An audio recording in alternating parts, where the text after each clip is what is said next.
Subscribe to my YouTube channel, share it with your friends, and comment your thoughts. The fire and the whisper. The flames were already licking the edge of her veil when he saw her. Smoke curled into the air like black ribbons, swallowing the sky. The white of her wedding dress shimmered between tongues of fire, stained with soot, melting lace clinging to her skin. Her scream wasn't what haunted him later. It was what she whispered through charred lips before collapsing in his arms. "Tell Liam." I lied. What lie? Why her? And why was she even here? Aidan Novak, 35, single father of a quiet, 8-year-old boy, had only come to the lakeside chapel because his boss asked him to drop off the wedding cake. He wasn't invited. He didn't even know the bride. And yet in the middle of that inferno, the ribbons, the white dress, the ruin, she ran to him, not her groom, not her family, to him. A man she wasn't supposed to know, and now she was dead. The fire investigators said it started from a faulty wiring in the wall sconces, that it spread too fast, that the old chapel had no modern fire protections. The newspapers called it a tragedy, a day of love turned into ash, but Aidan didn't believe in coincidences, not after what she said, and not after what came next.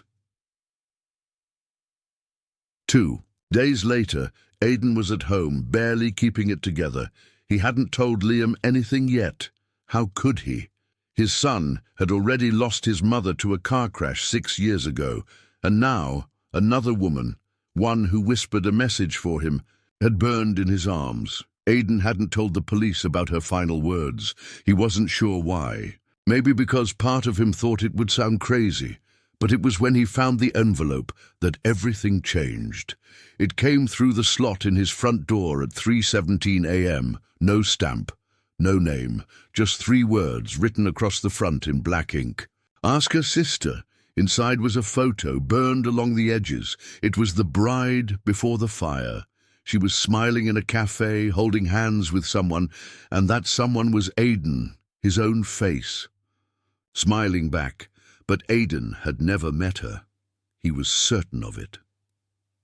Still, there was the undeniable fact that someone who looked exactly like him had a history with this woman. And if that wasn't confusing enough, the back of the photo had a number. Scribbled on it, Cara, 213-55-1048. He waited until Liam left for school. Then with shaking hands, Aidan dialed the number. "Hello?"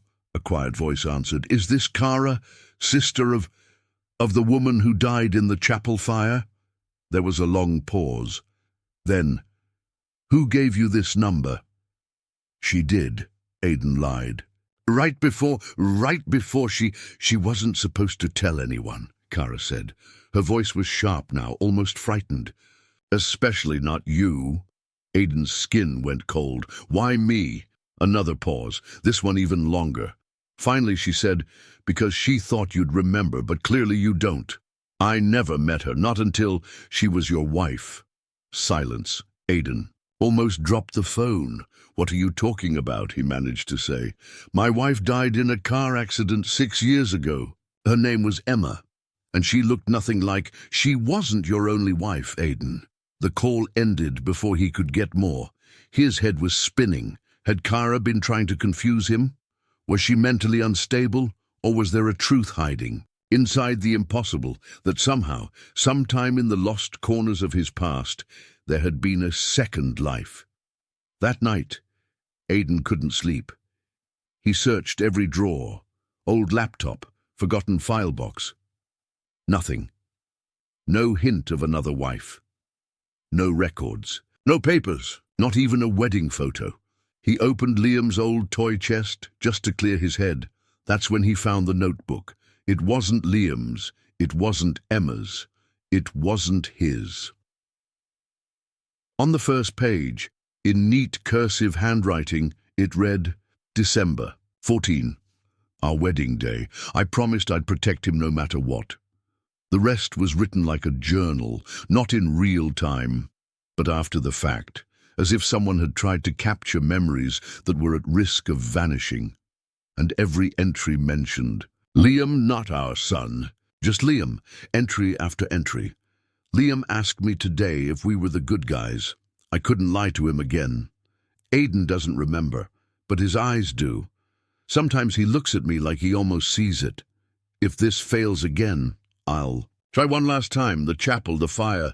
Maybe that will snap it back. Snap what back? The next morning, Aiden took the journal to a friend, Mel, a forensic analyst who owed him a few favors from back when he worked night security at the courthouse. She ran it through handwriting analysis. "It's not a forgery," she said. "It's written over several months. Pressure patterns are consistent with emotional stress. Whoever wrote this, they were desperate." "Can you tell me anything else?" he asked. She nodded. "One thing, the paper and ink, they were discontinued in 1998. Aiden blinked. "That's impossible. Liam wasn't even born until 2016. Mel shrugged. "Maybe someone's playing games with you, but if they are, they planned this for a long time." That afternoon, Aiden drove to the only address he could find under the name Kara Jensen, a rundown motel on the edge of town. The woman who opened the door looked like she hadn't slept in days. Sunken eyes, shaking hands. "You shouldn't have come here," Kara said. "They'll know." "Who?" She didn't answer. Instead, she handed him an old VHS tape. "Don't watch it here. Don't let Liam see it. And once you do, burn." He watched it that night in the garage, alone. The tape showed a wedding, but not the chapel that burned. This one was outdoors, in winter. A small group of people. Everyone wore strange pins, little white circles with black X's. The bride was the same woman who died in the fire. The groom, it was Aiden, younger, smiling, laughing, looking at her like she was the only person in the world. Then came the vows. Her voice trembled as she spoke them. "I vow to protect Liam, no matter the cost, no matter how many times it breaks me. I vow to carry your burden if you forget. I vow to die in fire if that's what it takes for you to remember who you are." The tape ended abruptly. A burst of static. Aiden sat in the dark for hours. How many times had this happened before? He went back to Kara's motel the next day, but the room was empty. Furniture gone. No trace she'd ever been there. He asked the clerk downstairs. "There's never been anyone in room 17, the man said, confused. "Not for years. That room's sealed." Aiden was losing his grip on reality. Or maybe, just maybe, he was finally regaining it. But none of it made sense. Until the black SUV showed up outside Liam's school, shadows at the school gate. The black SUV idled just outside Liam's school. Aiden spotted it the moment he pulled up. His heart slammed in his chest, not from fear, but from a strange mix of dread and determination. Who were they? Why were they watching? He parked in the staff lot, pretending to text on his phone while keeping his eyes locked on the vehicle. The dark-tinted windows reflected the morning sun like a mirror, hiding whoever was inside. Liam was already waiting at the school gate, clutching his backpack straps, his small face calm, but his eyes searching for something. For who Aiden wasn't. Sure, as Liam spotted him, a smile broke across his face. "Dad, did you bring my lunch?" "Of course," Aiden said, forcing a grin. But inside, his mind was spinning. The SUV hadn't moved. Aiden crouched to Liam's level. "Listen, buddy, if anything weird happens today, you call me right away. Okay?" Liam nodded, but his gaze flickered back toward the black vehicle. The morning passed in a blur. Aiden couldn't focus at work. He kept sneaking glances at his phone, waiting for a call or a text from Liam. Nothing came. But at lunch, the world shifted. His phone buzzed with a message from an unknown number. "Stop digging or you'll lose more than you found." The words were blunt. A warning, but from whom and why? Aiden's first instinct was to call Kara, but the motel was gone, and her number disconnected. The trail was freezing fast. He pulled out the burnt journal again, flipping to the last entry. He'd read the night before. If this fails again, I'll try one last time. The chapel, the fire, maybe that will snap it back. Who was I, and what did she mean by this fails again? Questions piled up like storm clouds, but no answers came. At school pickup, Liam's face was pale. "Dad," he whispered as they walked to the car. "Someone's been watching me." Aiden stiffened. "Who?" "I don't know. But when I looked, up there was a man in a black hoodie. He disappeared behind the playground when I stared." Aiden's fists clenched the steering wheel. "Did you see his face?" "No, but he had a tattoo on his neck. A snake." That night, Aiden searched for local news about people with snake tattoos, anything unusual near Liam's school, but found nothing. Mel, his forensic friend, was waiting at his house when he got home. "I got your message," she said, eyeing the journal and the photo on the table. "Do you think this is real, all of it?" Mel shrugged. "I don't know, but if you're being watched, you need protection." Aiden sighed. "I'm a security guy. I know how to stay safe." "Not from what you're up against," Mel said sharply. "Trust me, they spent hours digging through online records, news archives, anything connected to Kara, the bride, or the strange pins on the wedding video." Then Mel found it, a news clipping from 20 years ago. "The Jensen Scandal, Secret Society Exposed After Mysterious Fires."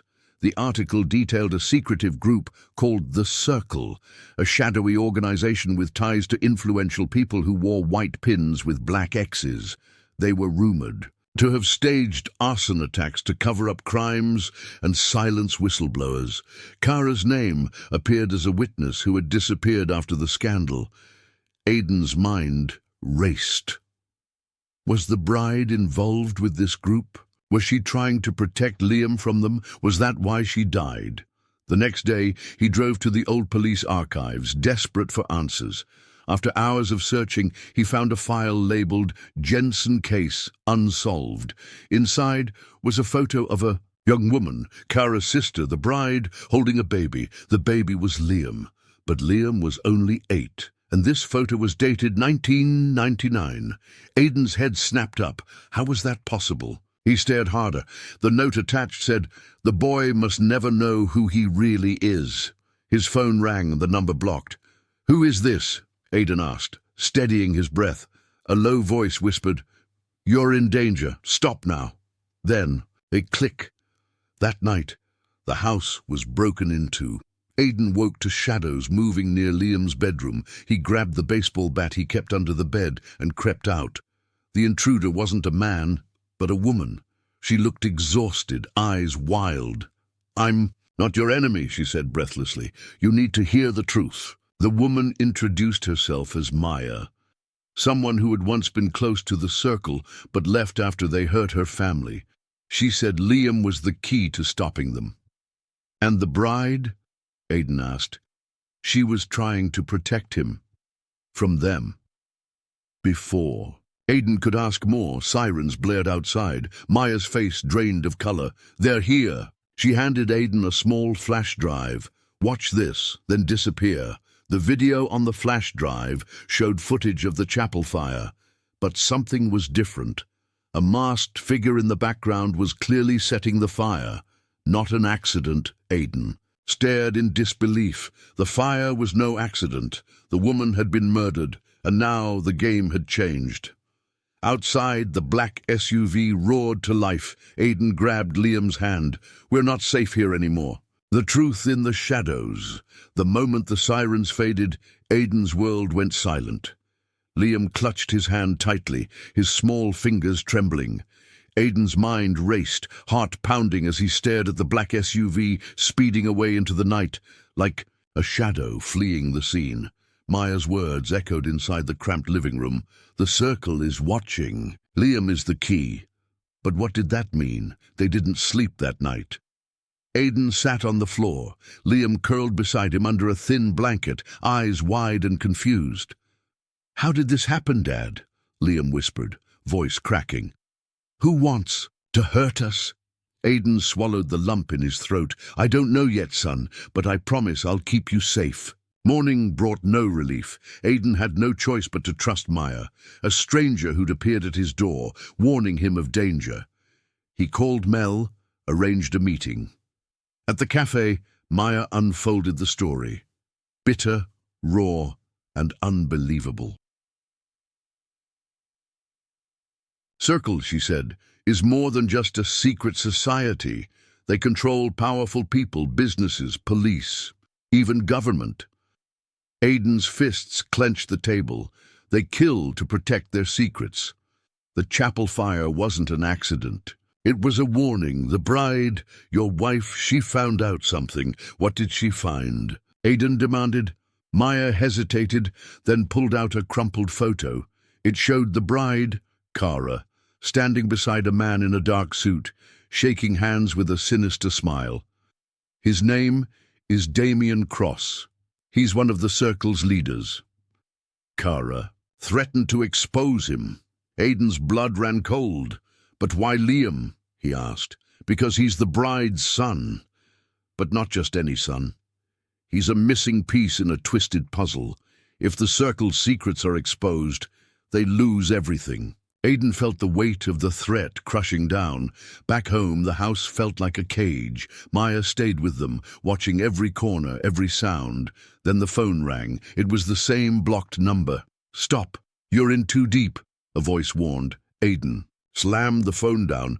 How can I stop when my son's life depends on this? He shouted. That night, Liam had a nightmare. He cried out, Mom, help me! Aidan held him close. I'm here, son. I won't let anything happen to you. Days blurred into weeks. Aidan juggled work, protecting Liam, and unraveling the mystery. He hacked into Damien Cross's background, finding layers of corruption, bribery, and cover-ups. The more he dug, the more dangerous it became. One afternoon, Maya's phone buzzed. She turned pale. They found me, she whispered. Aidan grabbed a bag. We leave now. They fled to an abandoned cabin, Maya knew, deep in the woods. The silence was heavy, but for the first time in weeks, Aidan felt a moment of peace. Maya showed him files, photos, documents, proving Damien's crimes. Among them was a letter addressed to Kara, pleading her silence. I won't let him win, Aidan vowed, but peace shattered when a gunshot cracked through the night. Aidan grabbed Liam and darted into the forest. Breathless, they hid behind a tree, hearts racing. Who's there? Aidan whispered. No answer, only footsteps fading. Away! The next morning, Maya was gone. Aidan found a note. Trust no one, I had to leave. The Circle has eyes everywhere. Keep fighting. Alone again, Aidan faced the impossible. His home was no longer safe. His family was fractured, but his resolve hardened. At school, Liam was quieter, withdrawn. One day, Liam slipped a folded note into Aidan's hand. It read, Meet me at the old pier at midnight. I have answers. Midnight was a cold silence as Aidan approached the pier. A shadow moved. It was Kara. Alive? Dad, Liam gasped. Kara's eyes were fierce but tired. I never left, she said. They faked my death. Aidan staggered. Why? Why hide? To protect you both. The Circle wants me dead because I hold the proof. Liam ran to her, tears streaming. Mom, Kara hugged him tight. I'm sorry I disappeared, but now we fight together. As dawn broke, Aidan felt hope, but knew the war had just begun. The Circle wasn't finished, and neither were they, the bride's secret. The night air was cold and thick with tension as Aidan, Kara and Liam huddled near the old pier, the dock, water lapping silently beneath them. Kara's sudden return felt like a miracle, but also a puzzle piece that didn't quite fit yet. Aidan's mind raced. How had Kara survived the fire? How had she stayed hidden all these years? And what was the proof she carried that could topple Damien Cross and his sinister Circle? Kara's voice was low but steady. I disappeared to keep you safe. The Circle, they're ruthless. They killed anyone who got close. She pulled a small, locked case from her bag and handed it to Aidan. This contains everything. Documents, Recordings, names, proof that Damien has been orchestrating crimes for years. Aiden's fingers trembled as he opened the case, his eyes scanning pages that detailed bribery, corruption, and even murders disguised as accidents. Liam watched his mother with wide eyes.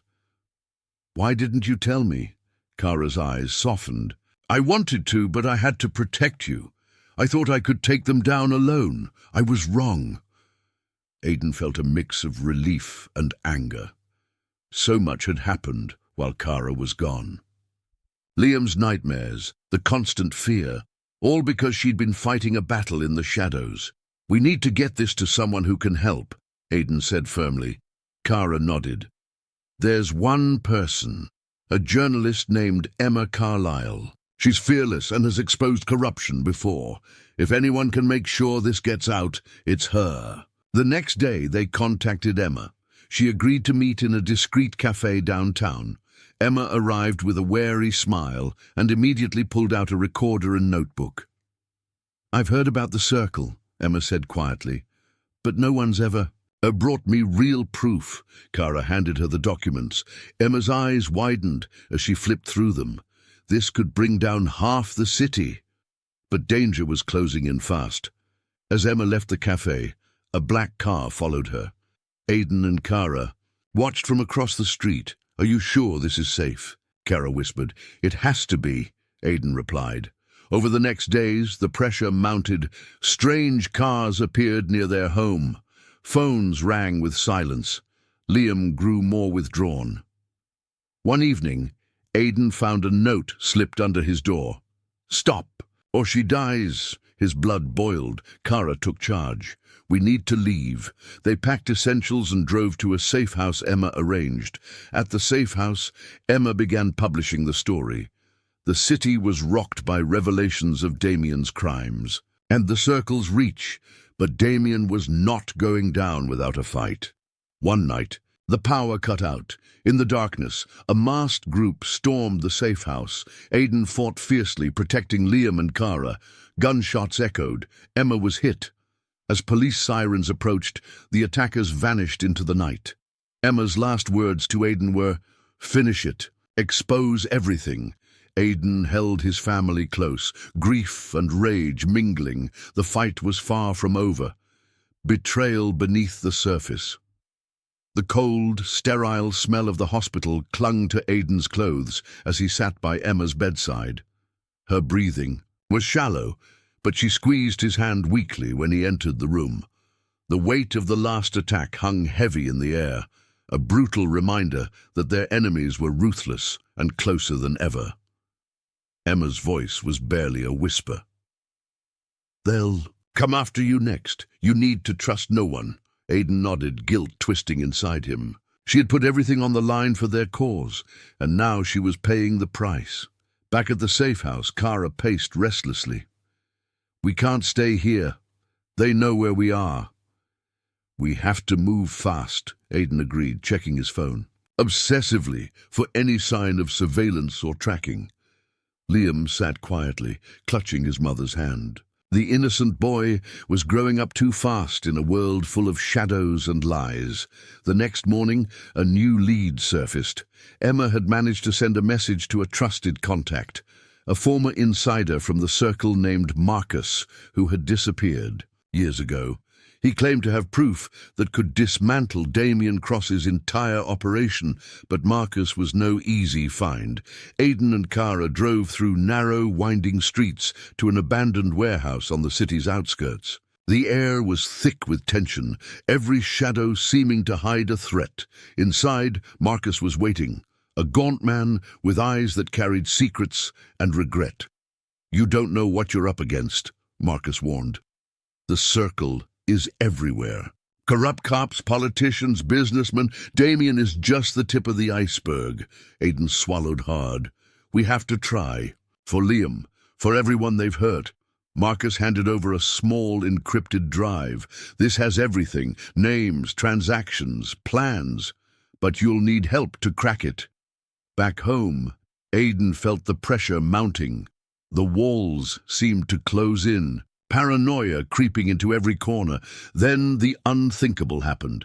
Aiden's phone buzzed with a message from an unknown number. "You can't trust Kara." His heart sank. Could the woman who risked everything for their family be a traitor? He confronted Kara that night. Her eyes widened in shock. "I don't know who sent that," she said, voice trembling, "but I swear I'm on your side." But doubt gnawed at Aiden. He began watching her, looking for signs, secret calls, unexplained absences. One night, he followed her to a cafe where she met a man in a dark coat. They spoke in hushed tones. Aiden's mind screamed betrayal. Was Kara working for Damien all along? The next day, Marcus revealed a devastating truth. The Circle has spies everywhere. They use people's families as leverage. He paused, voice heavy. "Kara's been in contact with Damien recently. I'm sorry, Aiden." Aiden's world shattered, but Kara's side of the story was different. She came clean. "I was forced to meet Damien to protect Liam. They threatened him. I had no choice." Her tears fell freely. "I never wanted to betray you." Aiden's anger and love collided. Could he forgive her? Meanwhile, Liam's safety grew more precarious. The Circle's reach tightened, and with Emma still recovering, their only hope lay in exposing the truth, and fast. As Aiden grappled with betrayal and trust, a chilling realization dawned. Sometimes, the greatest enemies are the ones closest to you. The reckoning. The city never felt darker than that night. Aiden sat alone in his car, engine idling quietly under the flickering street lamp.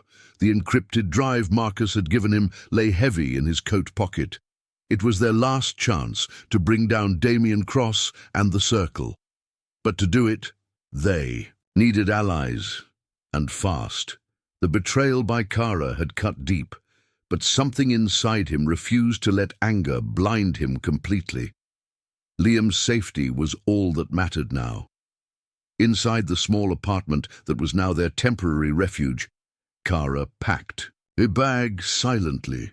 Aiden watched her, his heart conflicted between doubt and desperate hope. "I want to help," she said softly. "Let me."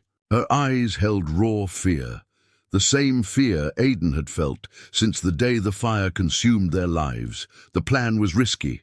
Emma, still weak but determined, had arranged a meeting with an investigative journalist who could publish the explosive data without being silenced.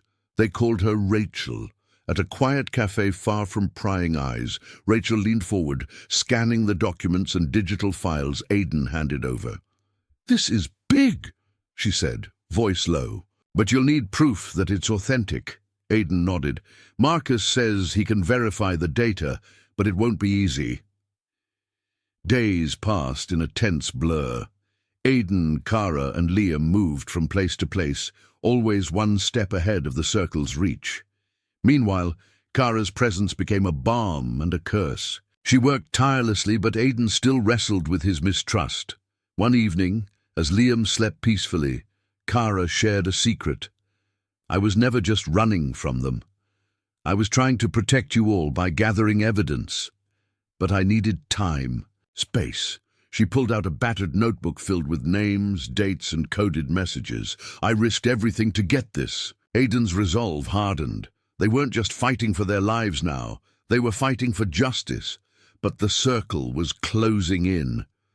Damien's enforcers launched a coordinated attack, storming the safe house where Marcus was hiding. Gunfire echoed. Marcus was captured. The news hit Aiden like a blow. Without Marcus's verification, their evidence was vulnerable. Desperation pushed them to act.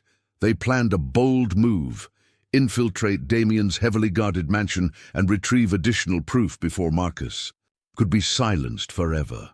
The night was stormy, rain hammering against the windshield as Aiden and Kara approached the mansion's gates. The estate was a fortress, armed guards, surveillance cameras, high walls. Using Kara's insider knowledge, they slipped past the first line of security. Inside, the mansion was a maze of opulence and shadows. Every step brought them closer to danger. In the main office, Aidan found a hidden safe.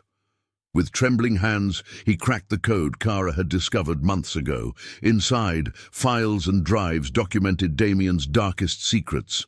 Suddenly, footsteps. They hid in a shadowed alcove as Damien entered, speaking on his phone. Find.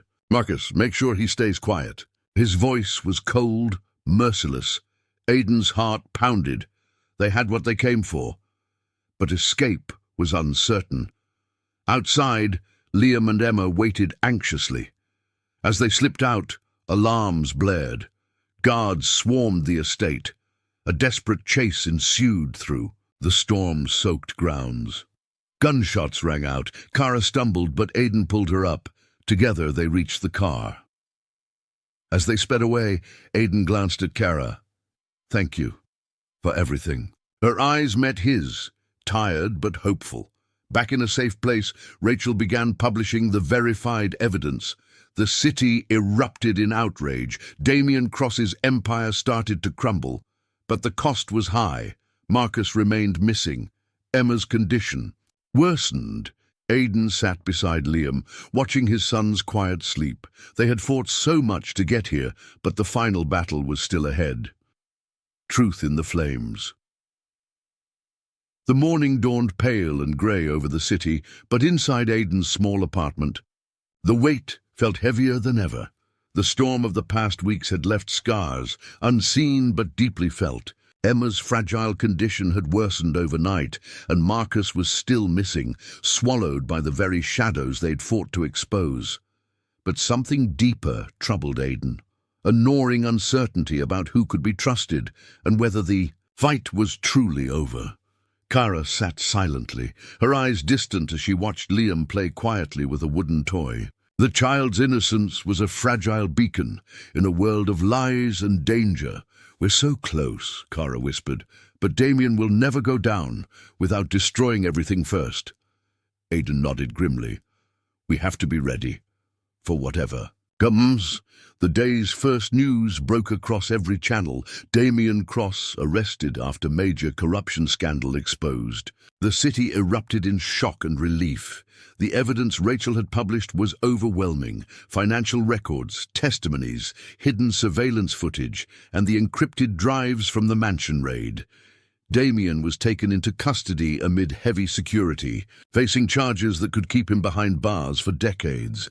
But victory was bittersweet. Emma's health declined rapidly. The doctor warned Aidan she might not have much time. Sitting by her bedside, Aidan grasped her hand tightly. "You saved us," Emma smiled weakly. "You saved me too." Meanwhile, Marcus was found, beaten but alive, in a secluded safe house miles away. When Aidan visited him in the hospital, Marcus's eyes held a quiet resolve. "We did it," Marcus said hoarsely. "But the circle won't disappear. They'll regroup." The final piece of the puzzle was still missing. Damien's true motivation. Why had he targeted Kara and Liam? Why the fire? Why the silence? One rainy evening, Kara revealed the truth. "I found a letter in Damien's office. It was addressed to me." She hesitated, then handed Aidan a folded, worn envelope. Inside was a confession, a dark, twisted story of jealousy and greed. Damien had been obsessed with Kara's father, a man who had once threatened to expose the circle's corruption. The fire was his desperate attempt to silence her family. Aidan's hands trembled. The betrayal had roots deeper than he imagined, but the most shocking revelation was yet to come. During a court hearing, a witness stepped forward. Damien's own daughter, Emily. Her testimony shattered the courtroom. She revealed that Damien had manipulated, lied, and controlled everyone around him, including Emily herself. Her final words to the judge were a plea for justice for all the victims Damien had hurt. The courtroom erupted. Damien's empire crumbled under the weight of truth. In the days that followed, Aidan stood on the edge of a new beginning. He watched Liam play in the park, Kara beside him, their family battered but unbroken. Looking back, Aidan realized the journey had changed him. The flames had destroyed much, but from the ashes, he found something stronger: hope, love, and the courage to face whatever came next. Final lesson. Sometimes losing everything is the only way to find out who you really are. The end.